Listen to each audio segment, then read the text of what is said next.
Lovecraft Country, Episode 10, Theories and Easter Eggs. For those of you who are hooked on the HBO hit show Lovecraft Country, the recent Season 1 finale might have left you impatient and anxious to see if there will be a Season 2.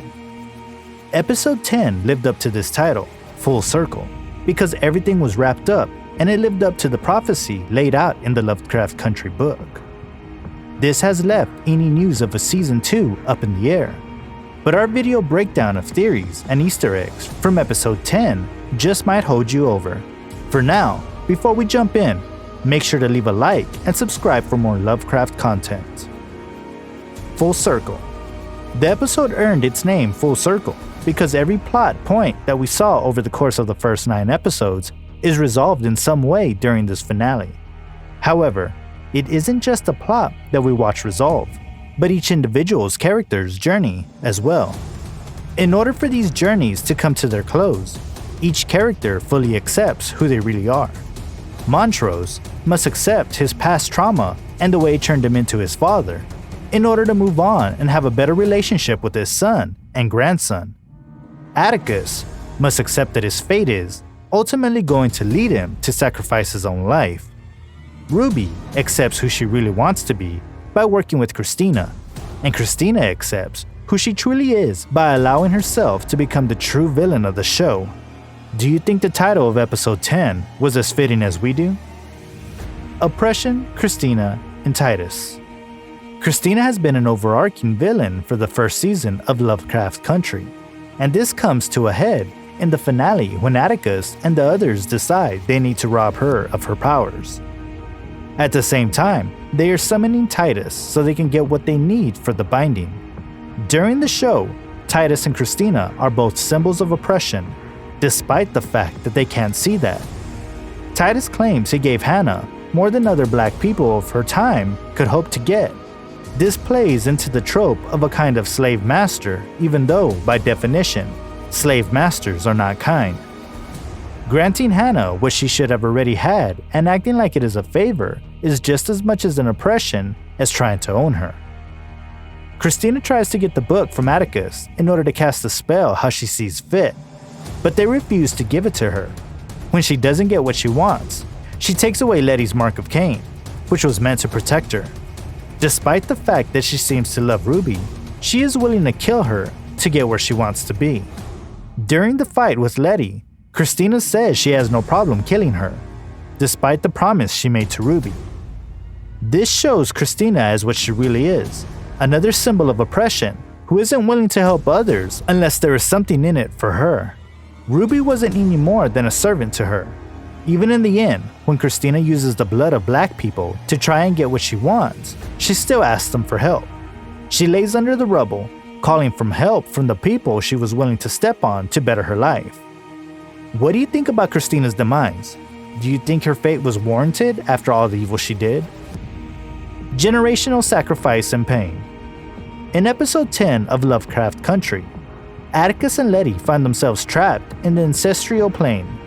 In this plane, Atticus finds himself in the Burning Lodge, a place that is special to the Freeman family, and the moment it burned down is the moment they became free.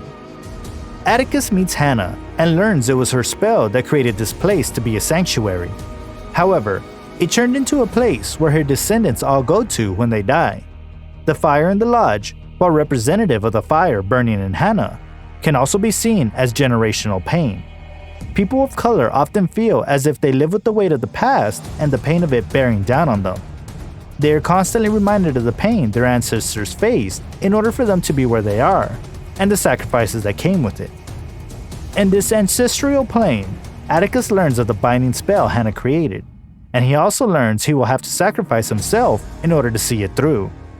This ultimate sacrifice that is pushed onto him is symbolic of the sacrifices that past generations have been expected to make. People of color in the past, and even in the present, are asked to make sacrifices in order for future generations to have a better life. This idea of giving a better life to the younger generation is seen at the very end of the episode. Christina is still alive, but asking for help. Diana is the one who shows up to finish the job, and by doing this, she takes the future of her generation into her own hands. How did you feel when it was Diana who finished off Christina?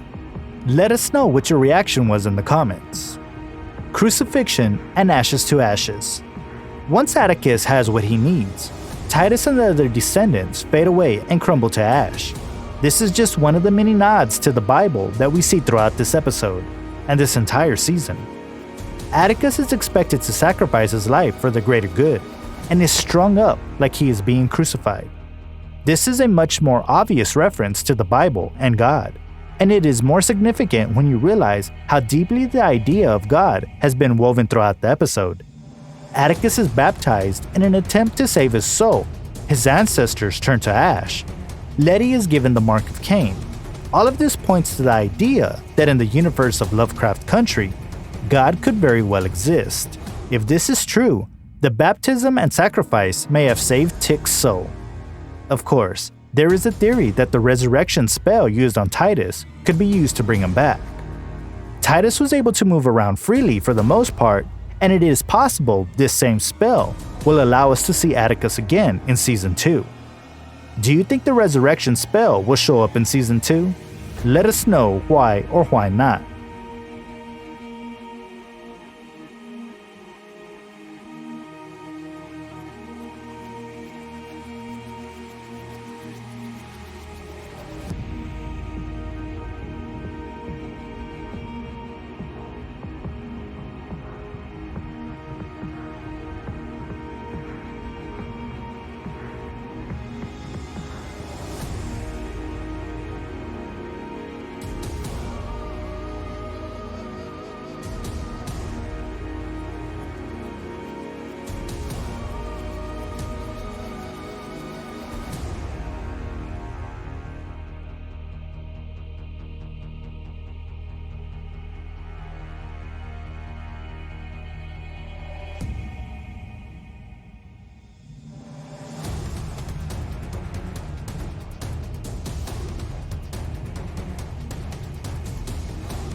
Thank you for watching this video about the theories and Easter eggs from Lovecraft Country Episode 10. We aren't done talking about this hit HBO show yet, so make sure to subscribe so you don't miss out on anything. Keep an eye out for our next videos and hit the notification button so you can be one of the first to watch them. Let us know in the comments what you thought about the Lovecraft Season 1 finale.